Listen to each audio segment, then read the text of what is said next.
Hai teman-teman, ini adalah video pertama aku. Di video ini aku mau sharing sedikit ya dari pengalaman aku. Beberapa hari yang lalu ada orang sharing ke aku. Dia bertanya, kenapa ya kok konsisten itu sulit? Gimana sih caranya kita bisa konsisten?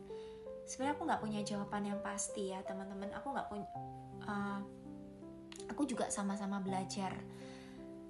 Tiba-tiba ada firman Tuhan yang ingatkan aku di Galatia 6 ayat 9. Janganlah kita jemu berbuat baik, karena apabila sudah datang waktunya, kita akan menuai jika kita tidak menjadi lemah.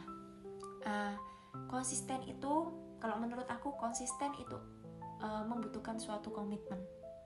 Mungkin ketika saat itu kita lakukan, kita berusaha dengan itu, kita nggak akan pernah jauh dari perasaan. Mungkin bisa sedih, marah, kecewa, takut, bahkan putus asa. Itu mungkin dalam ketika kita mau komitmen untuk konsisten, itu akan terjadi. Dan hal itu manusiawi banget teman-teman.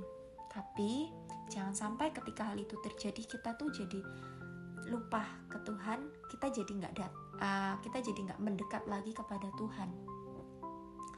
Karena ini menurut pengalaman pribadi aku juga ya, kita sulit untuk konsisten karena kita ini terlalu fokus dengan hal-hal yang menurut planning kita, rencana kita itu belum terjadi, dan kita merasa Tuhan itu belum melakukan apa-apa untuk atas hidupnya kita, dan kita seringkali lupa untuk hal-hal yang justru Tuhan kasih ke dalam hidupnya kita, teman-teman. Aku percaya teman-teman pasti banyak berkat-berkat kecil.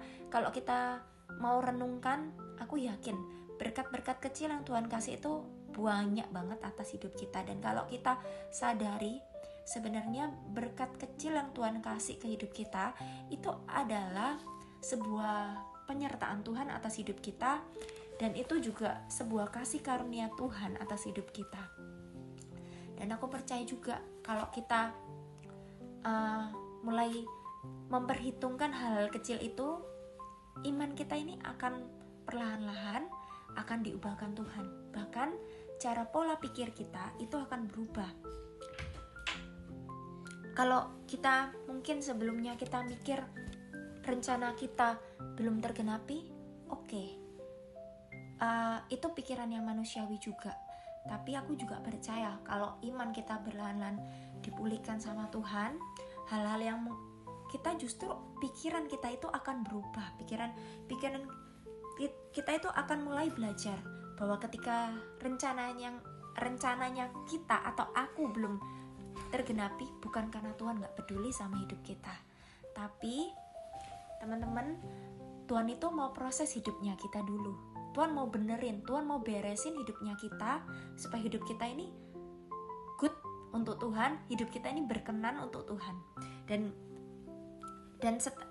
Dan setelah itu sudah beres keadaan kita, aku percaya Tuhan akan kasih sesuai dengan apa yang menurut Tuhan baik, apa yang menurut kehendaknya.